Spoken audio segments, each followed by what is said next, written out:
Buenas tardes. Es un gusto volver nuevamente a la Facultad de Odontología de la Universidad de Villarreal. El día de hoy quisiera hablar durante esta hora acerca de una de las áreas del maxilar que cuando colocamos implantes vamos a tener que acceder. Entonces necesitamos conocer el manejo del seno maxilar. Y eso es lo que vamos a ver en esta hora. En realidad, hay muchos principios que van a dirigir el hecho de cómo abordamos el seno maxilar. Deberíamos recordar, sin embargo, que ya hace siglos atrás se tiene acceso al seno maxilar. A veces pensamos que somos especialistas por entrar al seno maxilar, pero miren, año 1800 a.C., ya los egipcios hacían tratamientos en el seno maxilar.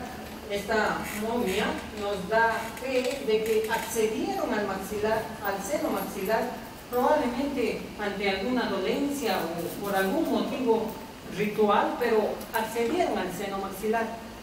Así que desde esos años, 1800 a.C., a esta época, ¿cuánto hemos cambiado en el abordaje del seno maxilar? Avancemos en el tiempo y van a pasar algunos años más, y hay un importante médico que va a dar una de las importantes reseñas de cómo acceder al seno maxilar. El doctor Cabo, por este lado, y un francés, Luc, que era su alumno, van a acceder al seno maxilar, pero con una finalidad: tratar patologías sinusales. Ya sabrán que hasta la actualidad muchos pacientes tienen sinusitis maxilar, y los otorrinos van a acceder al seno maxilar bajo este principio que se hizo desde los años 1893. Fíjense entonces en esos tiempos cómo hacían el abordaje al seno maxilar. Habrán visto que en la anestesia incluso no hay cálculo todavía. La incisión lo van a hacer desde canino hasta segunda molar. Aproximadamente una incisión en la línea bucogingival, y desde allí va a empezar un decolado a espesor total bastante amplio. Y esa es la forma en que se abordaba el seno maxilar. Pero para que estos médicos accedan al maxilar superior, tenían en principio conocimiento. ¿Cuál es? Anatomía. Y eso no debemos descuidar, doctores. Si yo quiero acceder al seno maxilar, debería entender anatómicamente la ubicación, la forma del seno maxilar, a nivel de histología, cómo está recubierto, cómo manejo la membrana sinusal. Aunque claro, los médicos tienen cierta facilidad en este caso, porque ellos no están cuidando la integridad de la membrana sinusal. Su objetivo es, a propósito, en cambio, ellos van a perforar la membrana sinusal para poder hacer la limpieza de la cavidad sinusal, que no va a ser nuestro caso, pero en base a esos fundamentos hoy manejamos el seno maxilar.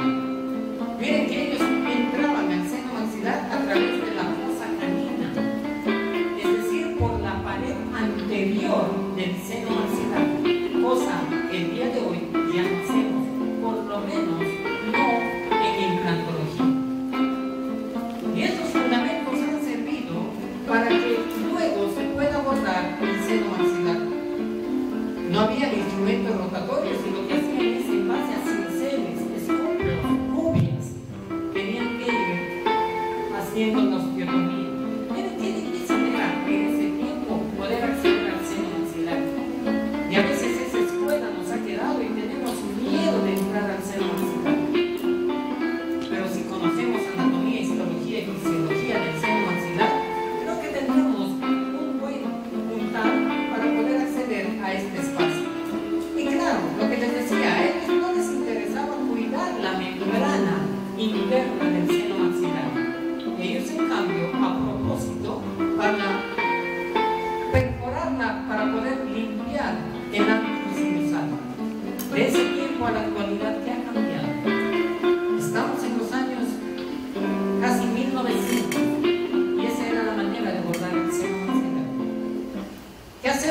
día de hoy?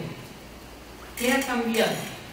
Yo creo que su objetivo de ellos era acceder al seno maxilar para aliviar estas patologías sinusales.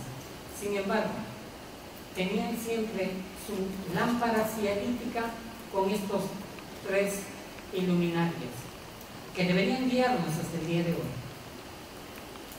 anatomía, histología y fisiología.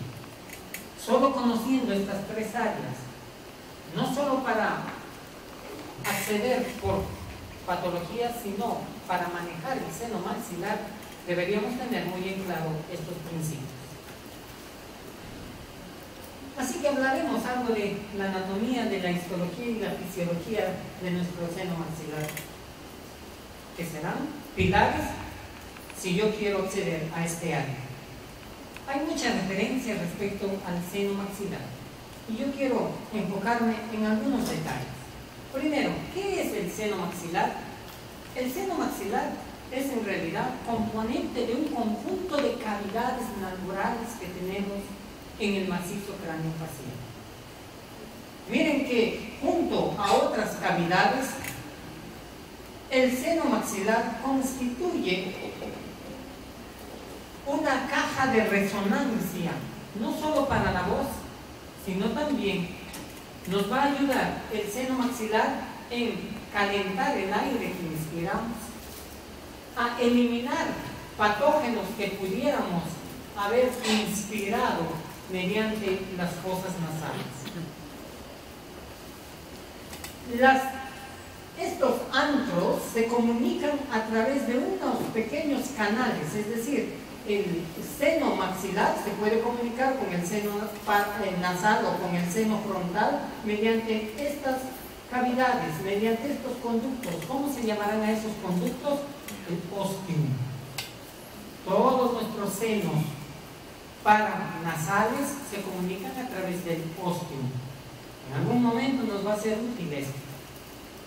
Sigamos describiendo al seno maxilar. ¿Y qué es lo que voy a poder detallar junto con ustedes? Permítanme un minuto, por favor.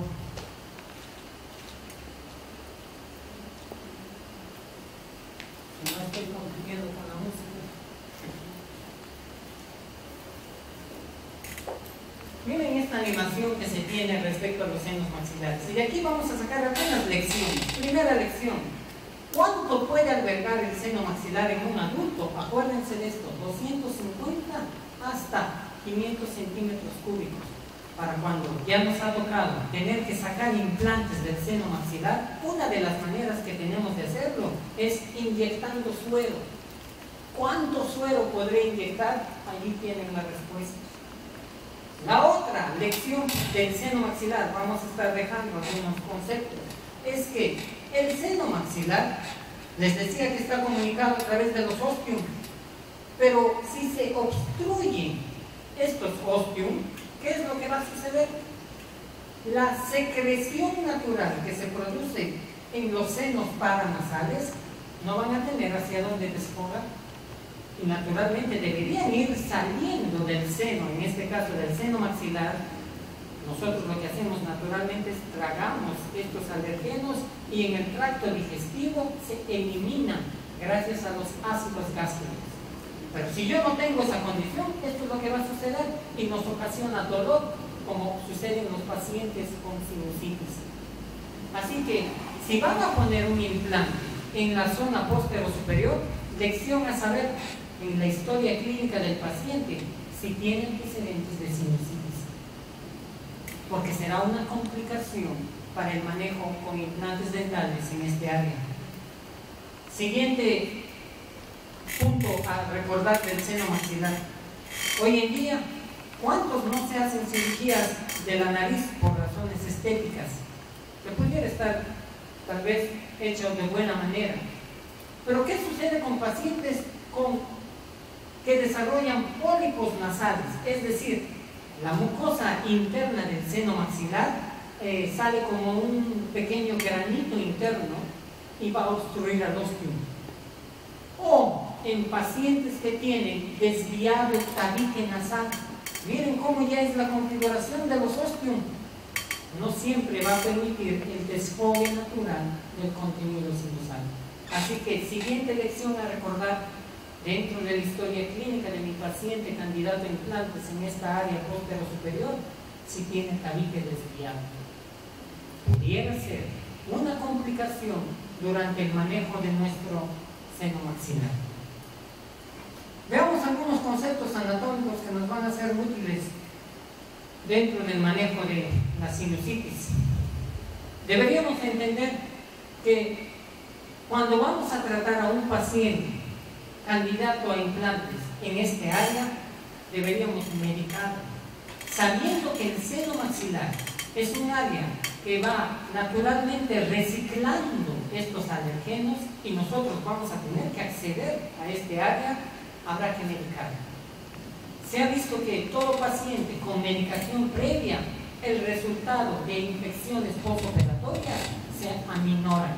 Así que siguiente lección a saber, todo paciente que vamos a abordar el seno maxilar, tenemos que dar medicación antibiótica preoperatoria. ¿Cuál es una medicación que estamos usando hoy en día? Clindamicina es una buena opción. Clindamicina de 600 miligramos una hora antes de la cirugía es una buena terapia. La otra alternativa pudiera ser acitromicina de 500 miligramos. Esos son los dos antibióticos que estamos usando para el manejo del seno maxilar. El otro detalle que tienen que cuidar cuando manejan el seno maxilar, hablando de medicamentos, es el uso de descongestionantes nasales.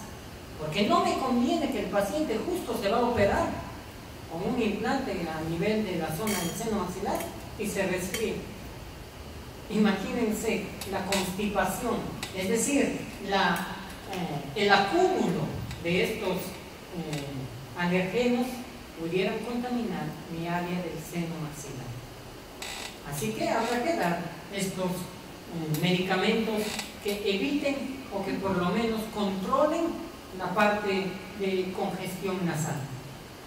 Finalmente, cuando medicamos a un paciente, evitamos el uso de antihistamínicos en estos pacientes y por lo contrario lo que vamos a dar se sugiere son analgésicos basados en codeína. Se ha visto que los antihistamínicos en pacientes que se han manipulado el seno maxilar pudiera ocasionar una reacción adversa y desencadenando procesos infecciosos. Así que no es una primera opción en este paciente. ¿Listo? Nos quedan entonces algunas lecciones. La idea de esta charla es justamente dejarles algunos puntos claves independientes de lo que podemos ir disertando en la exposición.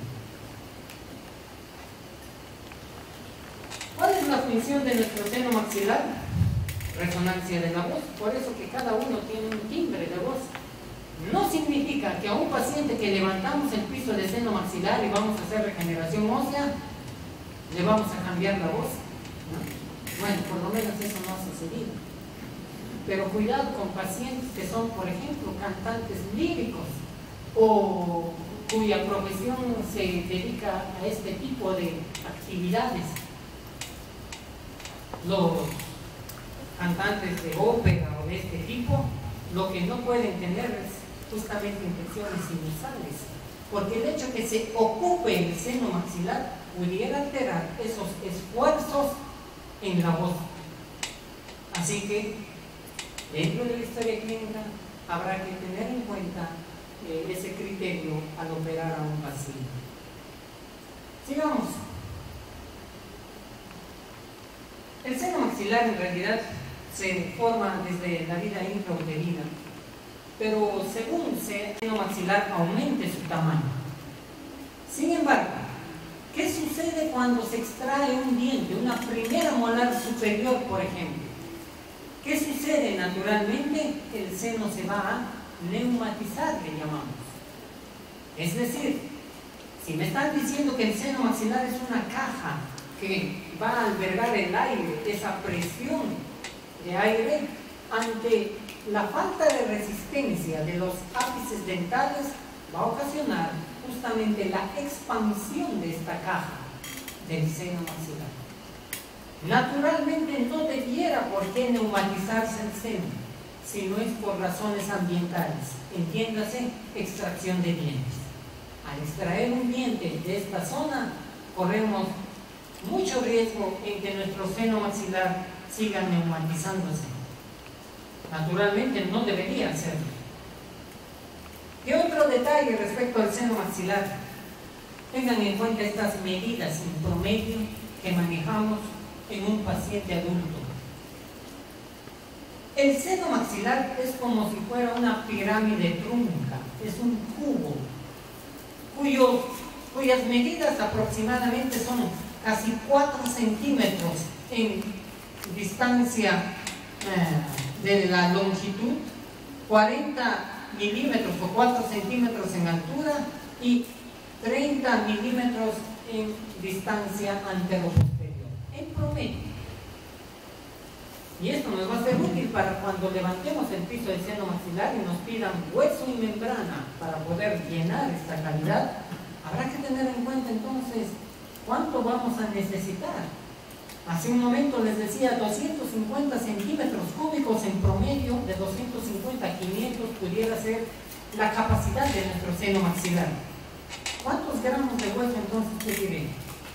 No más de 2 gramos probablemente, porque si no pudiera obliterar en mi afán de atacar hueso dentro del seno, de llenar hueso dentro del seno, pudiera llegar a obliterar el ostium y complicamos la situación del paciente.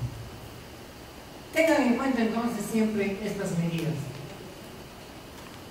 Hay una alteración anatómica que van a poder observarlo en muchos de los pacientes cuando ven el seno maxilar y que nos dificulta muchas veces el trabajo a este nivel. Son los tabiques sinusales. ¿Qué nos dice la literatura? Que cuando uno aborda el seno maxilar pudieras encontrarte con esta situación.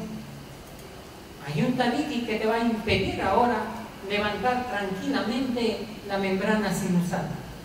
La membrana sinusal o membrana de Schneider. ¿Y qué nos dice la literatura, doctores? Los tabiques, por lo general, se van a ubicar en el tercio medio. Yo les decía que tenemos casi 4 centímetros, ¿no es cierto?, de longitud.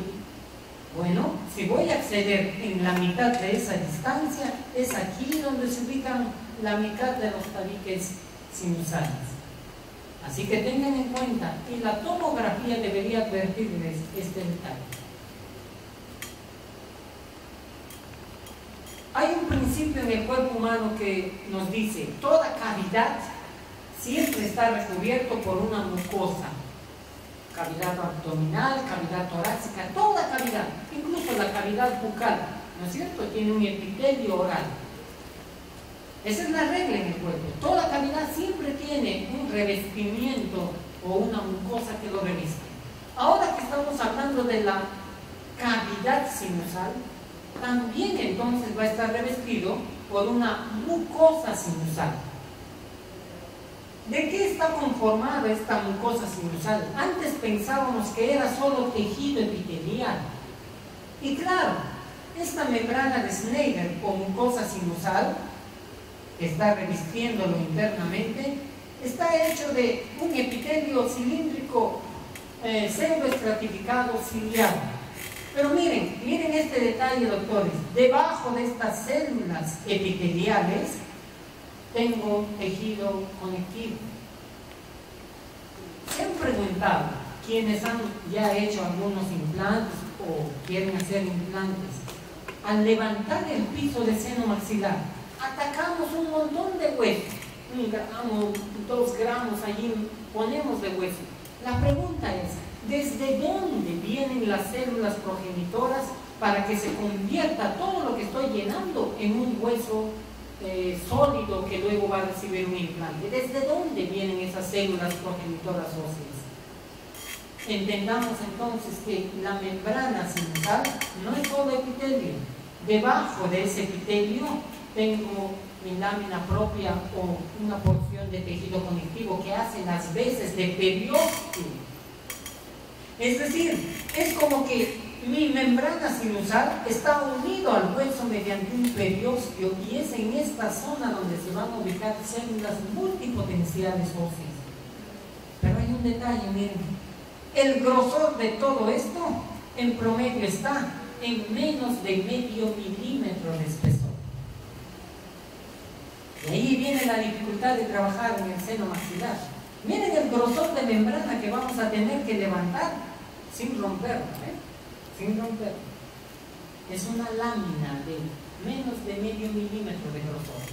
Por eso que nuestras prácticas en el posgrado empiezan, a nuestros alumnos les hacemos romper huevo, con una presa de alta velocidad, les hacemos que empiecen a hacer allí su osteotomía, simulando la osteotomía, y no romper la membranita que sería la clara del huevo, no exponer la clara del huevo. Porque miren el grosor de lámina que vamos a tener que manejar. Ahora, a veces ocurre que vamos a levantar el seno maxilar y me encuentro con una membrana más gruesita, o a veces una membrana incluso más delgada que otra. ¿Cómo saber en un paciente que viene a la consulta qué grosor de membrana tiene? Esa misma pregunta se han hecho varios investigadores y miren lo que nos van a dar. Y aquí viene otro tip que pudiera serles útil cuando les toque un paciente de este tipo. ¿Qué nos van a decir? El grosor de esta membrana, de esta mucosa sinusal, tiene relación directa con el biotipo gingival. ¿Cómo es esto?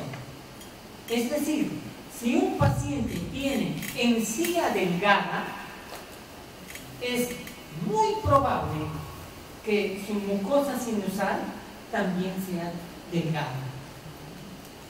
Esa es la referencia que nos están dando y los estudios que nos están dando. Y a propósito, doctores, más del 73% de personas tienen encía delgada. Entonces asumimos que la mayoría de nuestros pacientes, la mucosa sinusal que van a tener también será delgada. Es tan delgada que hay una maniobra para levantar el piso de seno maxilar o esta membrana mediante esta maniobra, la maniobra de Rosenbluth. ¿En qué consiste? En que el paciente aspire aire fuertemente. En ese momento pudiera despegarse tranquilamente la membrana sinusal. Miren, es que es tan delgada que pudiera a ese nivel poder manejarse. Eso es lo que nos están diciendo respecto a nuestro seno maxilar. Un detalle adicional: anatomía, doctores. Bueno, no vamos a tratar de recordar todo el recorrido vascular y nervioso que va al seno maxilar, aunque deberíamos saberlo, pero yo quiero dejarles solo algunos detalles. Miren esta arteria. ¿Cómo se llama? La arteria alveolar posterior-superior o arteria alveolar media. Miren por dónde está recorriendo. ¿Y acaso este no es el área del seno maxilar que vamos a tener que entrar? Y eso es lo que nos va a suceder. Muchas veces, durante la manipulación de nuestro seno maxilar, nos vamos a encontrar con esta arteria. Y a ver, veamos. Miren aquí. Vamos a levantar el piso de seno maxilar en este paciente. Vamos a hacer la osteotomía. ¿Y notan aquí? ¿Logran percibir esto? Ahí está la arteria. Y tenemos que tener cuidado de no cortarlo. No es un daño irreversible si me sucede eso, pero en lo posible yo tengo que tratar de no dañar esta arteria, este tronco arterial. ¿A qué distancia más o menos se ubica esta arteria? Y allí viene otro tip. En un adulto, entre 12 a 15 milímetros de la unión cemento-esmalte de mi premolar, allí se ubicará el recorrido de esta arteria. Así que cuando hagamos nuestra ventana sinusal, cuando hagamos la osteotomía, tengan en cuenta esa distancia, porque nos vamos a encontrar con esta arteria. La tomografía les va a ayudar mucho. Miren aquí. Vamos a ver cómo en la tomografía tendríamos que ir observando, y eso es lo que nos van a decir autores que durante la manipulación del seno maxilar deberíamos ubicar en una tomografía dónde se ubica esta arteria. Y es que hay 3 posiciones que puede adoptar esta arteria. Síganme en el diagrama, miren, a veces va a estar justo debajo de la encía, a veces estará en el espesor del hueso y a veces estará hacia el lado de la mucosa sinusal. Y a veces nos ocurre que está en esta primera posición, hacemos incisiones verticales y ya lo cortamos. Entonces, ¿cómo saber dónde está la ubicación? La tomografía. La tomografía debe valerme no solo para ver la forma del seno maxilar, la amplitud, las medidas, sino fíjense de este detalle y búsquenlo. Ese es el canal que alberga a nuestra arteria alveolar media o posterior. Entonces yo ya debo ir percatándome, en este caso está hacia un lado, hacia otro. Miren aquí, ven, está justo en el centro del hueso. ¿Se dan cuenta? Pudiera adoptar diferentes posiciones. Entonces, la tomografía es muy importante para un paciente candidato a implantes. Un tip más respecto al seno maxilar. Yo sé que esta hora es un poquito pesada, ¿sí? Pero vamos, uno más. Dice: acabas de operar a un paciente a nivel del seno maxilar y vuelve el paciente a la consulta y dice: doctor, me parece que tengo infección porque no, me está doliendo y no me siento bien. ¿Cómo saber que hay infección? Tengo que ir a palpar ganglios. Pregunta: ¿hacia dónde drena la infección desde el seno maxilar? Y aquí viene la respuesta: cualquier infección que pudiera haber pre o postoperatoria del seno maxilar va a llegar a la cadena ganglionar de cervicales profundos. ¿Cómo lo hallamos esto? Extiendan la cabeza del paciente, ubiquen el esternocleidomastoideo y delante del vientre anterior, por delante, allí deberíamos ubicar esta cadena ganglionar. Si lo encontramos infartado los ganglios, o podría ser muy relacionado a la infección desde el seno maxilar. Espero que sea útil. Bueno, espero más bien que no tengan la necesidad de que les sea útil este reparo. De ese tiempo, desde los años 1900 con Hadwell y con Luke, eso empezó en los años 1900, vayamos a los años 1960, 1970, y estos 2 odontólogos van a cambiar el manejo del seno maxilar. Gracias a ellos accedemos ahora al seno maxilar para colocar implantes dentales. El doctor Philip Boyne, que tiene mucha investigación respecto a cicatrización ósea, y el doctor Tatum, más adelante, nos van a dar ciertos parámetros de cómo acceder al seno maxilar. Ya no por la fosa canina que antes nos decían, sino ahora a través de la pared laterobasal. Y teníamos que hacer una ventana. Y esto es lo que hacíamos hasta hace pocos años. Con una presa de baja o de alta velocidad teníamos que ir así, haciendo la osteotomía, pero no tenías que romper la membrana. ¿Y cuántas veces, sobre todo, estoy hablando hace unos 8 o 10 años atrás, en nuestro afán de acceder al seno, hemos roto la membrana? ¿Y qué nos quedaba? Tener que cerrar el colgado, esperar a que se repare. ¿Cómo ha evolucionado esto?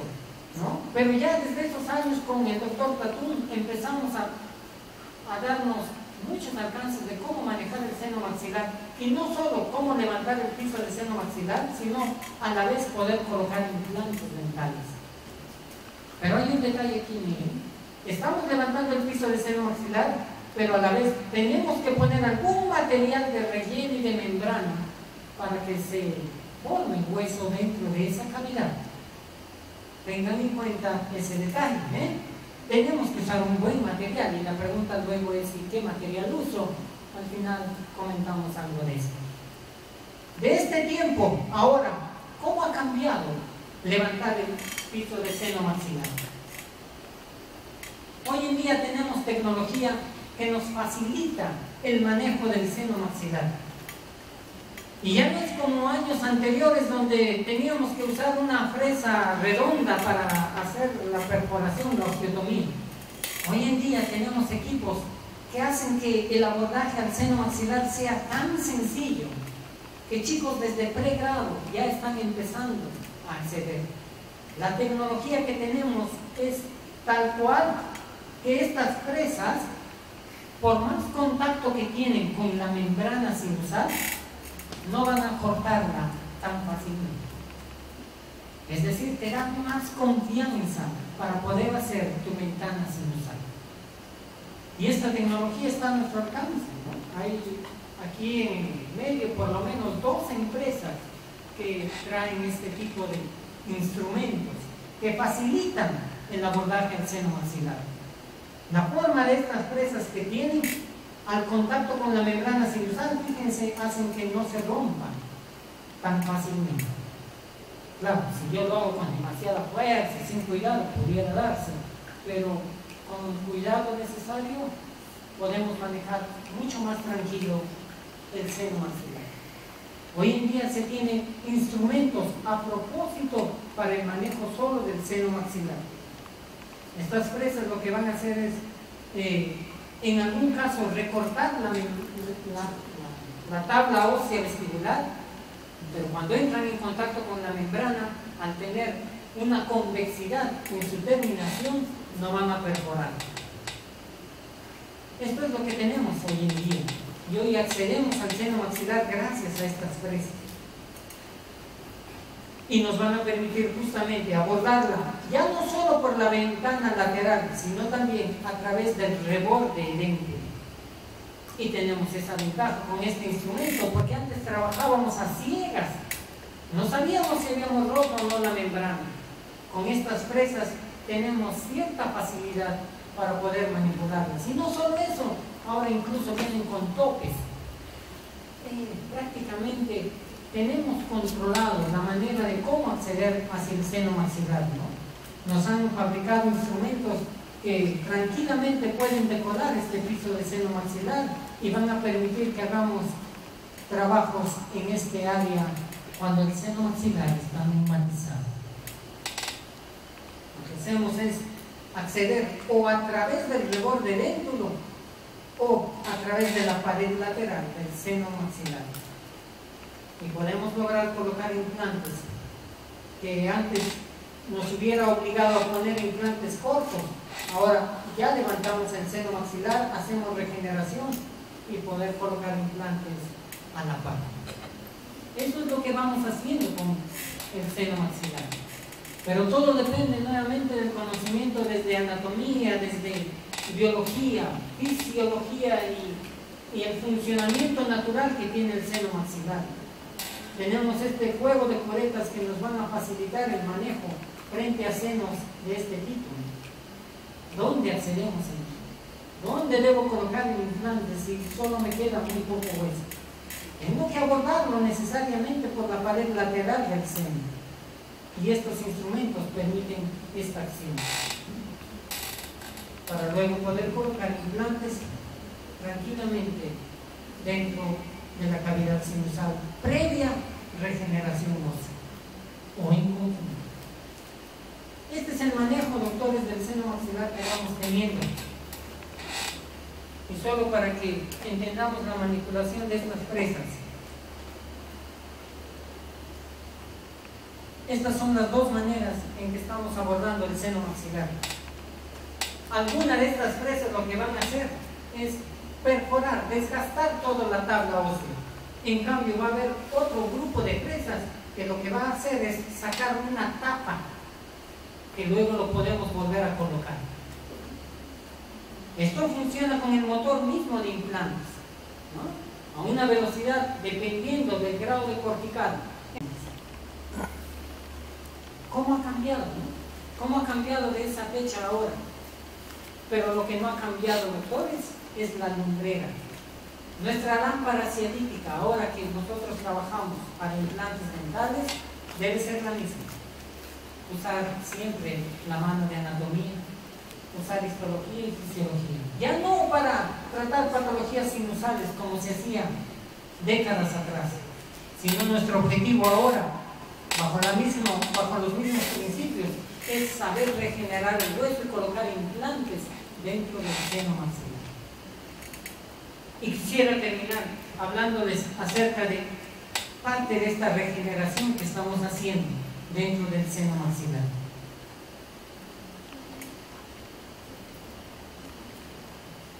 Cuando accedemos al seno, nosotros no solo tratamos de colocar implantes, sino necesitamos devolver hueso dentro de esa cavidad sinusal, dentro de esa cavidad vacía que antes era ocupado por aire. Entonces, si yo quiero regenerar el hueso dentro de esa cavidad vacía, primero debería entender de qué está hecho el hueso, para poder luego llevar algún material que me devuelva alguna composición del hueso. Y solo quiero que recuerden que el hueso tiene 3 componentes: células, matriz extracelular y factores de diferenciación. Es decir, el hueso en cualquiera de nuestras zonas, incluyendo el maxilar superior, tiene esos 3 componentes: células, matriz extracelular y factores de crecimiento. La pregunta es, cuando yo accedo al seno maxilar, ¿qué material debo llevar para llenar esa cavidad? Yo debo asegurar cualquier material que me devuelva, que me asegure la regeneración ósea en esa cavidad. Entonces partiré de este concepto. Si el tejido óseo está compuesto por células, matriz extracelular y factores de crecimiento, hay algunos materiales que me van a devolver solo la matriz extracelular. A todo material que me devuelva solo la matriz extracelular del tejido óseo, bueno, me está devolviendo por lo menos uno de los 3 componentes, ¿no? ¿Y se acuerdan de qué está hecha la matriz extracelular? Calcio, fosfato, colágeno, entre otros. Si yo llevo un material que me devuelva la matriz extracelular, a ese material le llamo osteoconductor. Ejemplos: hidroxiapatita, fosfato tricalcio, sulfato de calcio. Todos estos materiales lo venden y uno compra medio gramo, 1 gramo. Pero ¿qué me están devolviendo del hueso? Solo uno de los 3 componentes.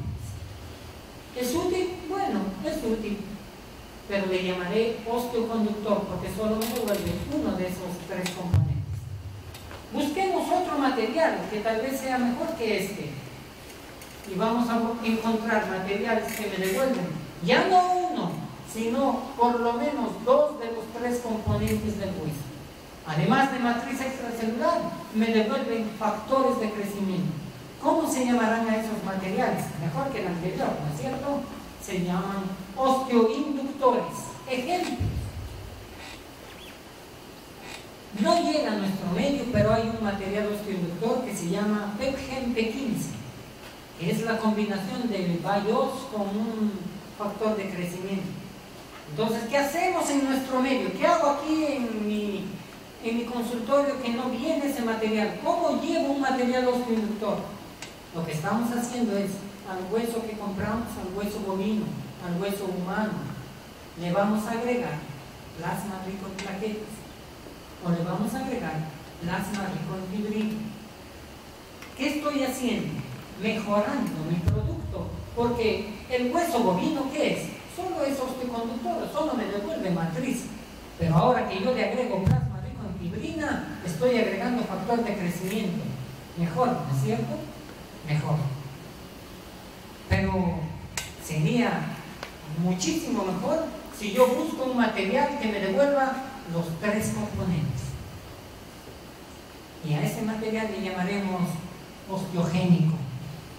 ¿Y cuál es el único material osteogénico? El autoinjerto córtico-medular, el propio hueso del paciente. Hoy en día se discute mucho y ¿qué material deberíamos llevar hacia el seno maxilar? Idealmente debería estar compuesto por un material osteogénico. Por lo menos en parte de ese relleno que estoy llevando, debería llevar parte del propio hueso del paciente. Y lo que hacemos es acceder hacia la rama mandibular o hacia el mentón para poder sacar un bloque óseo, triturarlo y combinarlo con el material que compramos. De esa manera estamos superponiendo, haciéndolo superlativo a nuestro material. Eso es lo que tenemos hoy en día, doctores. Y la investigación no cesa. Ojalá exista dentro de poco un material que me devuelva estos 3 componentes y pudiéramos comprarlo en el mercado para no tener que estar sacando el propio hueso del paciente. Se está avanzando mucho. Los japoneses están tratando de devolver un diente perdido a expensas de factores de crecimiento. Y lo que parece una utopía hasta hace algunos años, hoy en día, sabiendo que el hueso tiene cortical y medular y esos 3 componentes, nos van a devolver, ya están en esos planes de devolvernos dientes perdidos. Para terminar, doctores, el hueso tiene un componente cortical y medular, pero en esta zona que vamos a acceder a nivel del seno maxilar, ¿qué características tiene el hueso? El doctor Lecon Isaac clasifica en 4 tipos los huesos y nos dice, el tipo 4 es un hueso que tiene muy poca cortical y medular con trabéculas amplias. Y ese es el tipo de hueso que encontramos en este área. Así que a veces nos sucede que hacemos toda una cirugía para levantar el seno maxilar, llenamos el mejor material, vuelve el paciente para ponerle el implante y el implante no queda estable. ¿Por qué? Porque la calidad del hueso que existe en ese área es de esta calidad, tipo 4. Y a veces fue en vano todo el proceso de tratar de regenerar al tejido óseo. Ojalá nuestro hueso, cuando nosotros introduzcamos dentro del seno maxilar, lleguen a este fin. A que el modelado del hueso que yo introduje me sirva para luego estabilizar a un implante. Mientras estamos en ese afán, los científicos siguen tratando de buscarnos nuevas alternativas. Ojalá dentro de poco no tengamos que tener la necesidad de implantes dentales. Y en ese camino se están dirigiendo. Pensamos que dentro de pocos años esta será la nueva alternativa que tendremos para nuestros pacientes. Y ya nos olvidaremos de técnicas tan elaboradas tratando de volver a colocar un implante. Ahora ya nos dedicaremos a tratar de devolver dientes con dientes. Hacia eso se dirige. Doctores, para cualquier procedimiento quirúrgico, entonces, siempre tengan en cuenta anatomía, histología del área que van a operar y cómo funciona este área. Espero que les haya quedado algunos conceptos de nuestro seno maxilar. Muchísimas gracias.